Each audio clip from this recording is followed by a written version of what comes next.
Hello there, welcome to the Saroy channel, wherever you are in the world, and loads of love to each and every one of you.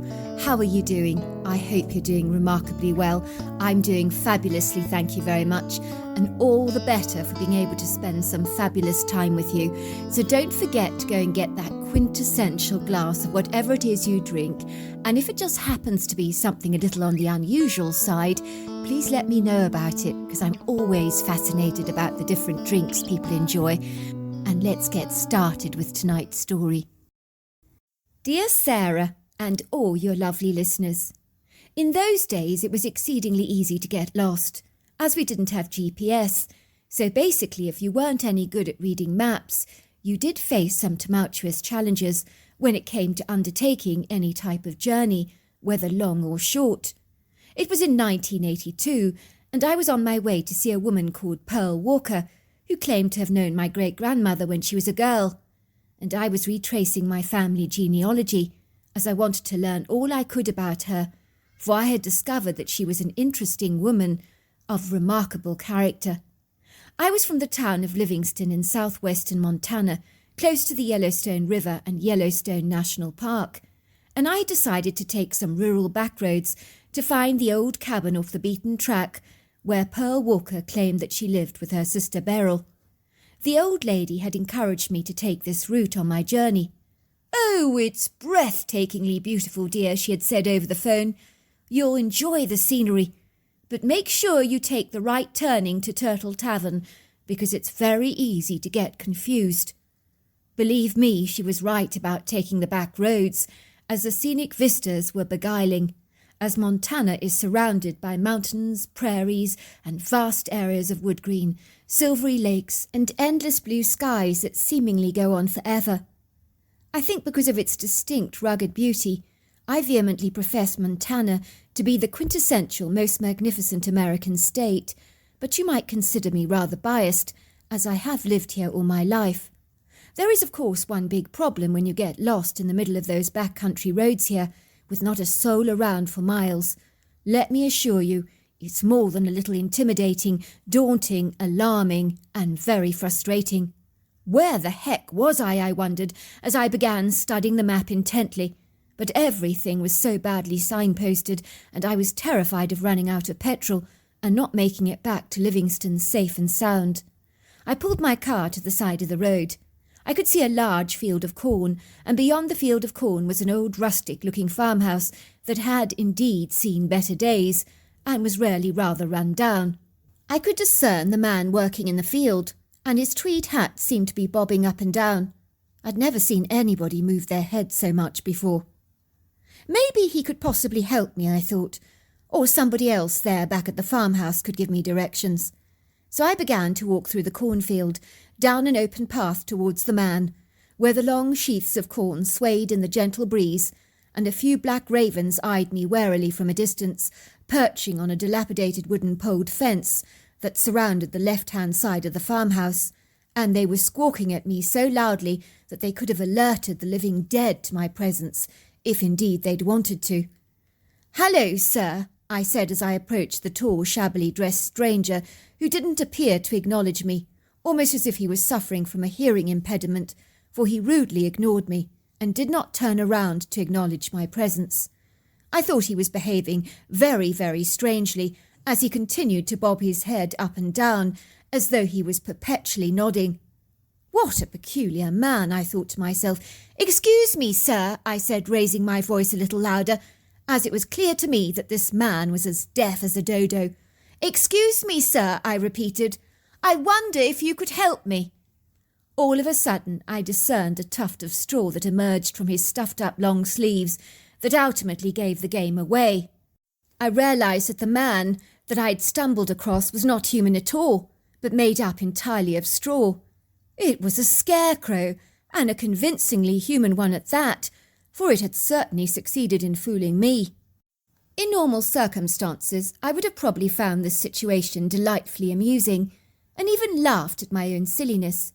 But right now, the whole bizarre scene unfolding before me rather reminded me of a rarely creepy horror movie, with the corn swaying in the breeze, the menacing-looking crows, and now this hideous scarecrow.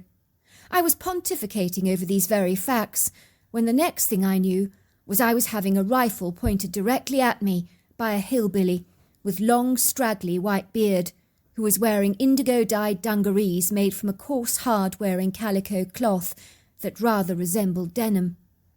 "What do you want, missy? This is private land. Can you not read the signpost?" he snapped.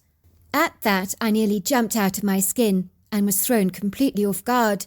I hadn't expected to be pounced on so inadvertently and fortuitously, for the man had crept upon me with the stealth of a mountain lion. I'm very sorry," I stammered. I'm looking for the Walker sisters. You don't happen to know where they live? I'm looking for directions, sir. I'm kind of lost." "I can see that," said the man, whose face seemed to visibly relax. "You're not from around here," he chuckled. "You stick out like a sore thumb in that cornfield. I would have even seen you without the squawking ravens.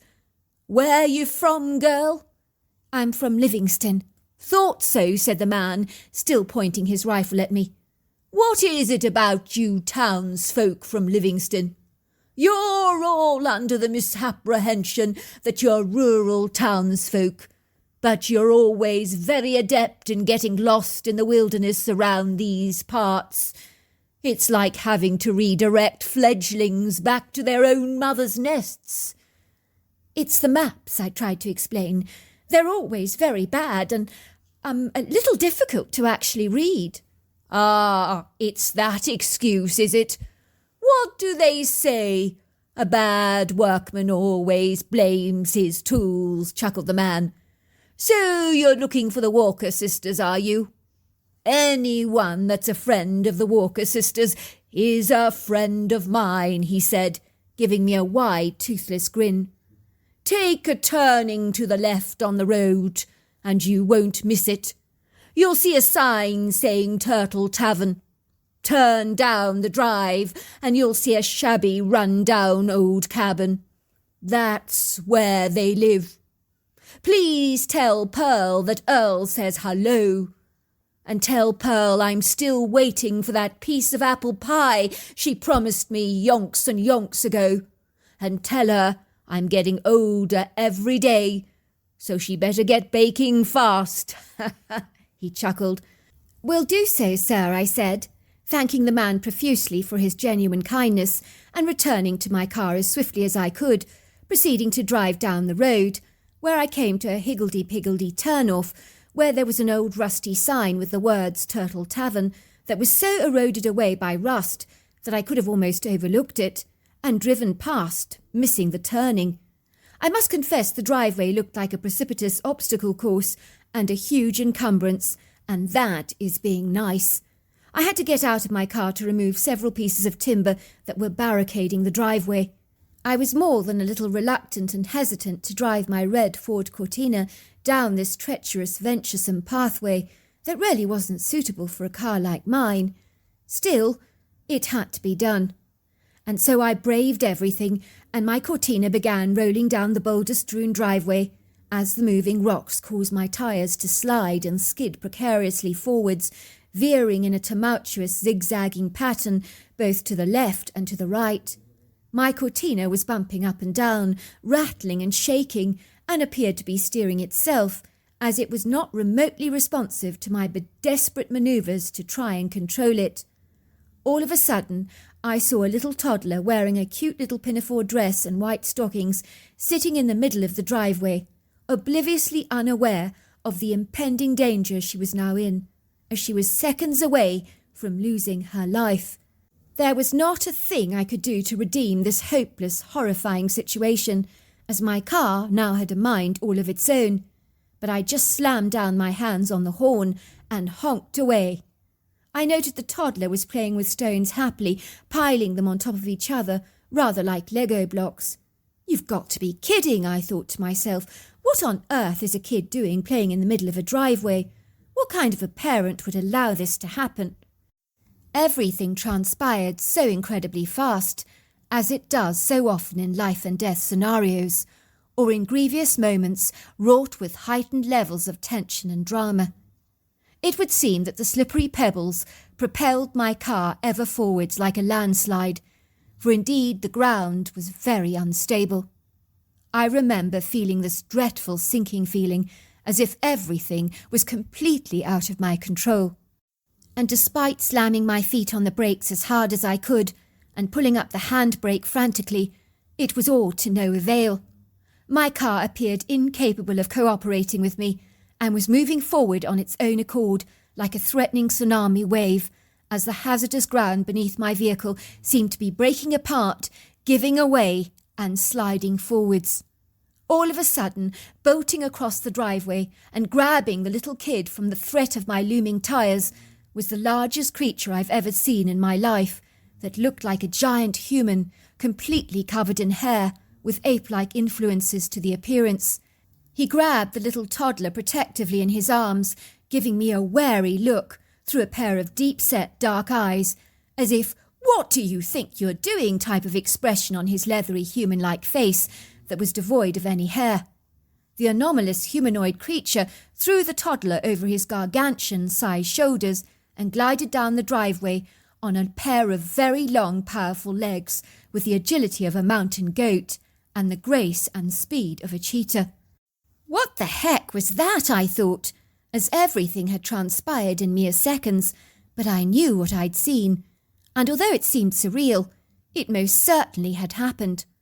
All of a sudden my car thankfully ground to a stop, and that was when I burst into tears, which really was a combination of relief intermingled with horrified revelation of what could have just transpired if indeed that strange anomalous creature had not intervened on behalf of the little toddler. I had literally come within a hair's breadth of running her over. What the heck was I doing? I immediately climbed out of my car that was now lying at the bottom of a ditch, created by the landslide effects of the unstable earth. How was I ever going to get the car out of that ditch without calling for expert help?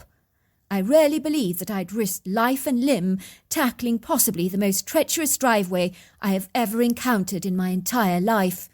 I felt very annoyed and angry to think that someone had the blatant audacity to call this shoddy rocky pathway a driveway. I had in mind to give the old woman, what was her name? Oh yes, Pearl, a good piece of my mind when I finally met her. I reached for my briefcase at the back of my Cortina and began to walk hurriedly down the drive towards the very rustic, unsophisticated wooden cabin, which, although very old, appeared to be solid and well built, if not a little unpolished and crude. I could see an old lady with silvery hair and a pale translucent complexion knitting on the porch.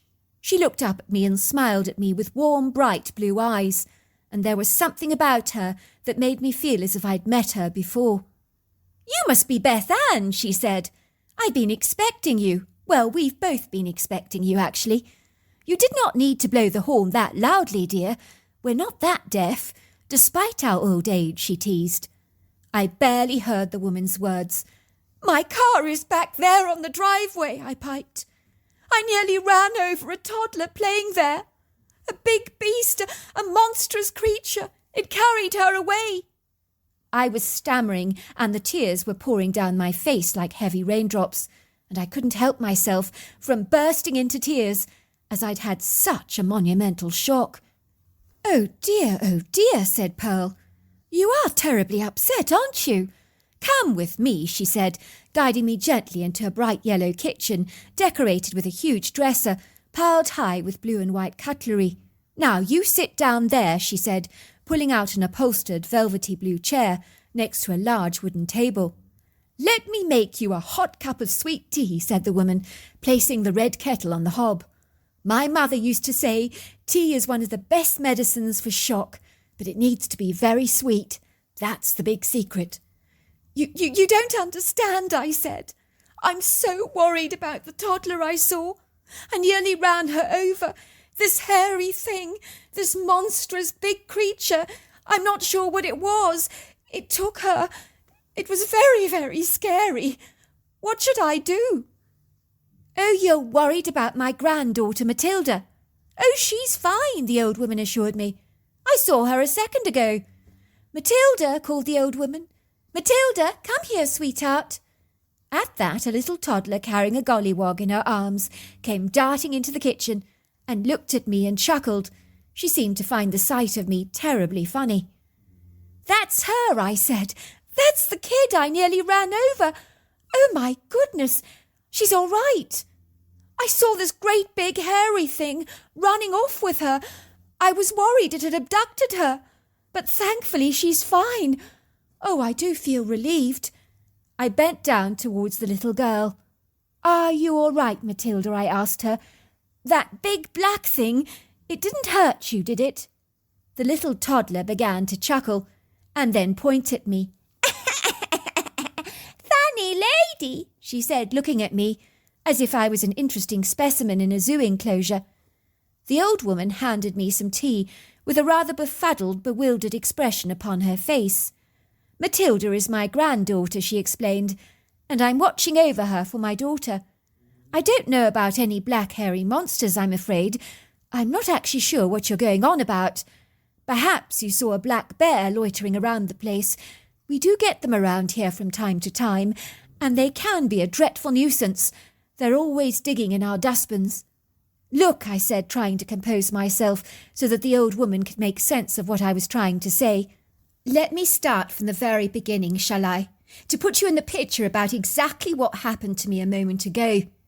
I was driving down your rocky, tumultuous, very dangerous driveway up there, and this little girl was sitting there playing rocks in the middle of the driveway. Now that is seriously problematic. I nearly ran her over because although I stopped my Cortina in time, the ground became like a landslide and my car was just out of control and it was veering towards her. Now, without wishing to be rude, I'd like to inform you that that driveway of yours is not roadworthy. It's dangerous and treacherous. Your granddaughter is so lucky to be rescued by that black hairy thing in time, because if she hadn't been, she wouldn't be here right now. Whatever that beast was, and believe me, it was the scariest thing I've ever seen, I assure you it wasn't a bear, because it had a human face, but whatever it was, it saved your granddaughter's life. Matilda," I said, bending down to the little girl, "do you remember the big hairy thing that picked you up when you were in the driveway? Tell your granny all about it." "Big bear," chuckled the girl. "Big teddy bear. Teddy bear carries me." "I assure you we have no creatures around here fitting your description that you've given me. So I don't know what you're talking about, dear," said the old lady. "Even Matilda thinks you're talking about a bear. Maybe your imagination was playing tricks with you. Perhaps you humanized the bear in your own mind. It's possible. The mind is capable of deceiving us, you know." "But it wasn't a bear," I insisted. "It was something else." "More to the point," piped the old lady, "why were you driving down that pathway in the first place when there's a perfectly good driveway on the rear of our property? I did give you directions on how to get here, didn't I? I would never advocate anyone using that driveway, unless, of course, they had a death wish." "You mean that wasn't the driveway I was expected to use?" I asked, looking perturbed. "But I saw the sign. I don't understand." "That is our old driveway. It hasn't been used in many years. The ground is not stable. It's exceedingly unroadworthy. We enter the premises on the rear side. I'm amazed you managed to drive down there at all," she said. "Matilda likes to play over there with the stones. I'm Pearl, by the way, and you're Beth Ann, am I right? Shall we start from the beginning?" "That's right," I said. "I think we should start from the beginning. Sorry," I said. "I do feel very disorientated, muddled and confused by everything that's just happened." And so with little urging from Pearl, I quickly drank down my tea in a hurry, and the sugar certainly helped me calm down my frazzled nerves. I was truly beginning to think that I'd lost leave of my senses. I knew better than to discuss the black creature I'd seen down the driveway, because the last thing I wanted was Pearl to think that I was a deranged woman who had lost my marbles. When I was driving around the area and became lost, I told her, "I met your friend Earl. He told me to say hello to you and to remind you that you owe him some apple pie." "Oh, you saw Earl," laughed Pearl. "He's a funny one, that man," she said. "He always had a very big crush on me when I was a little girl, and when I reached my 20s, he proposed to me no less than 25 times. Oh my word, I said. He certainly was fixated on you. He still is completely fixated on Pearl, said another elderly woman entering the kitchen and seating herself opposite me. I'm Beryl, she said, Pearl's younger sister. You're Beth Ann, I imagine. You look exactly like your great-grandmother Gladys. The resemblance is quite remarkable, actually. I nodded at Beryl. Nice to meet you, I said. So if you don't mind me asking, why did you not marry Earl?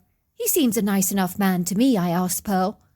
I never wanted to get married, said Pearl, so I kept turning Earl's proposals down. But he never gave up on me. He never married either, you know, swore blind that I was the only love of his life. Why are you so against marriage, I said.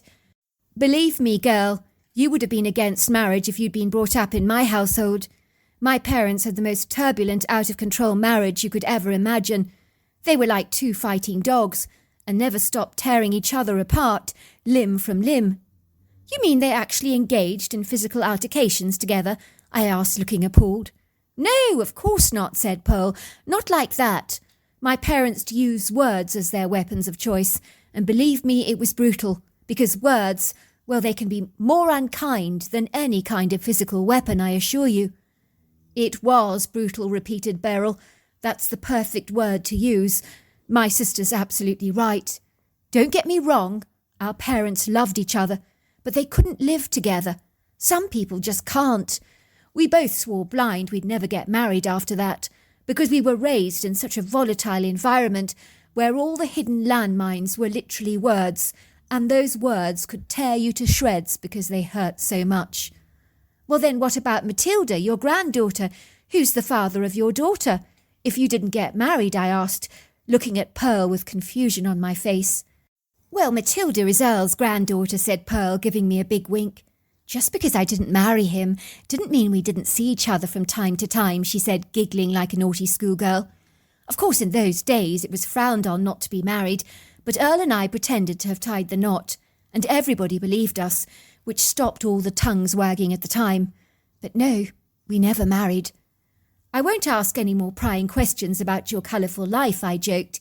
It really strikes me that my home life is awfully conservative, drab and boring compared to yours. I'm here to find out about my great-grandmother. How did you both know her? I have a picture of her, said Pearl, pulling out a picture of a young woman with long brown hair tied back in a blue ribbon and a bright beaming face, surrounded by all these young kids. I was astonished, as the old-fashioned lady in the picture looked almost identical to me. I felt as if I knew her. It was a peculiar feeling, as I even felt oddly acquainted with the children in the photograph as well. How was that possible? It was a strange feeling of déjà vu, and if I'd believed in reincarnation, I would have been totally convinced that I was the reincarnation of my great-grandmother. It was the oddest feeling in the world, as the familiarity I felt towards the woman in the picture was uncanny and even quite spooky. That's your great-grandmother Gladys, said Pearl. Doesn't she look the splitting image of you? She was a lovely lady. And you see the little girl with the blonde hair sitting on her lap? Well, that's me. I really connected with your great-grandmother. She was such a free spirit, and so much less rigid than most of the people of the day. That's why I liked her so much. How did you actually know her? I asked. Well, she was a teacher at our local school. Everybody loved Gladys. A real Mary Poppins kind of character. What happened to her? I asked. You said that she disappeared for a few weeks and then reappeared again. I am rather interested in that story. Bizarre, that's what it was, said Pearl. Gladys was a brilliant, awe-inspiring teacher. She loved using natural samples for her lessons. One day she went in the woods to pick up pine cones and other specimens for a lesson on forest management that she intended to teach the class. She never returned and was not seen for several weeks. It would seem she vanished into thin air, just like that. I remember there was a huge search party looking for her, and all they ever found was her shoe lying snagged up in a bunch of thorny briars, but your grandmother had completely disappeared. There was no sight nor sound of her anywhere. Everybody feared the worst, and believed she had been mauled or killed by a bear or mountain lion. Weeks went past, and then Gladys turned up out of the blue, with no memory at all of where she'd been. And she looked no different to when we'd last seen her, apart from the fact that she was rather scratched up and her dress rather dirty, but no worse for wear.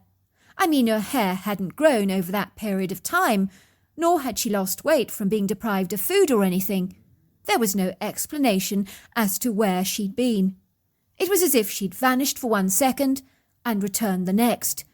Only the second was several weeks later. "That is so weird," I said. "I can't believe she didn't recover her memory. How could she been gone for so long and had no memory of where she'd actually been? That is a funny thing." And she returned to class for her lesson on forest management with all the pine cones and saplings that she intended to use in her class, as if nothing had happened at all. When everybody asked her where she'd been, she looked at them as if they were completely bark-raving mad. As far as she was concerned, her last memory was collecting the pine cones, and she'd only been gone for a few minutes. "And you're certain that she was missing for several weeks?" I asked. "Oh, she was gone for an awfully long time. I won't forget those search parties and dogs. It was crazy. Even the dogs couldn't find her scent." "Did people at the time have any theories as to what might have actually happened to her during all that missing time?" I asked. "No," said Pearl, "but people in those days were very superstitious. Some thought she'd been taken by the Fae. Others believed she'd slipped into another dimension." "Do you believe in the Fae?" I asked. "Oh, I believe in them," said Pearl. "But I haven't had an encounter myself, but I have had friends who've seen elves and little people and goblins, and many people claim to have had bizarre experiences in these parts, so I'm not dismissive of those claims, because over the course of my life I have seen rather anomalous things that have happened that can't be explained, so I am pretty much open to almost anything. You see," I said, "I find stuff like that very hard to believe, but my grandmother going missing like that, well, it's nonsensical, and having no memory of it as well is even more disturbing for me. I have to say, after that strange erroneous happening today out here on your driveway with that fantastical-looking beast, I'm inclined to believe almost anything. I feel as if my view of reality has automatically just shifted." "So you're convinced you saw a monster rescuing my granddaughter," laughed Pearl, "and not a bear?" "Yes, I am," I said. "Laugh at me all you like, but I know what I saw." "No one's laughing at anyone," said Pearl. "I told you, we all have open minds around here." I proceeded to take down all the details about my great-grandmother, and then expressed my need to leave. I was a little disquieted and secretly fretting inside about retrieving my car from that pit in the driveway, as the ground was so dodgy, unsteady and capricious, and I was considering calling for some outside road help. "Do you drive a red Cortina?" asked Beryl suddenly. "Yes," I said. "How do you know?" "Well, it's parked in the rear driveway," she said. I looked out of the rear of the kitchen window, with a look of bewildered astonishment on my face. "Is this some kind of a practical joke?" I stammered. "I mean, how did my car get out of the pit back there? And furthermore, who delivered it from the front to the back? I don't understand. Do you have any idea how much superhuman strength that would actually take to accomplish? Did one of you secretly call road services behind my back? Go on, spill the beans. Who did it?" "You mean you didn't park it over there?" asked Beryl, looking befuddled. "No, Beth Ann came down the old driveway. You know, the old one that we used to use in the olden days, the one that's so perilous and treacherous." "You mean you came into our property down that rugged driveway? How on earth did you manage to do that? Especially in a Cortina of all things?" asked Beryl, looking amazed. "I'm surprised you didn't have an accident. That ground is definitely not secure, and is very unsafe. It's rather like playing Russian roulette." "Well, I very nearly did have an accident there," I said. "But more to the point, who moved my car from your old pernicious driveway to the smooth driveway here in the front? That's what I want to know. I mean, if you didn't call for help on my behalf, who moved the car?" We all just stared at each other with confounded, stunned expressions on our faces, as no one could fathom how my car had been mysteriously moved from a rocky, tricky trench-like pit to the smooth driveway. It was a physical impossibility, but I wasn't about to complain. I would be able to return to Livingston with my car still intact, and that had to be a good thing. Maybe you are like your great-grandmother, laughed Pearl, and you attract anomalous events to you, like metal fillings to a magnet. You even look like your great-grandmother, but please don't be like her and disappear for weeks on end. I couldn't bear that. I laughed and climbed into the car, wishing the two ladies well. You'll call me when you get to Livingston, won't you, said Pearl. It'll make me feel assured if I know you arrived home safely. As I was driving down the long driveway, heavily flanked on either side by trees, I stopped short in my tracks, for I had seen something moving behind the Douglas firs, and I got the ominous feeling that something and someone was watching me. I slammed on the brakes to have a better look, and sure enough, I saw a creature peeking at me from behind a tree. I got out of my cortina, for reasons even I cannot understand, and walked over to the tree. For a moment the creature stood still, so still in fact that I thought I was staring at a large tree stump, but then I looked at the stump again, and it physically moved. If it hadn't moved, I would have walked away, none the wiser. I realised the stump was the creature I'd seen. It stood there, and its deep-set dark eyes were pinned on me curiously. It was the creature that I had assured Pearl I had seen, and seeing it for the second time confirmed to me that it was predominantly human, and was powerful, majestic and lofty, but also remarkably intelligent. And upon seeing the gentle eyes in the creature's face, I was no longer afraid, nor did I consider it a monster any more, for the emotional intelligence of this animal was very apparent, despite its intimidating colossal size. The creature pointed towards my cortina, and I realised he was telling me he had actually moved my car for me, and that made sense to me, based on his powerful build, physique and strength. I thanked him in words, and I truly believe he understood what I was saying.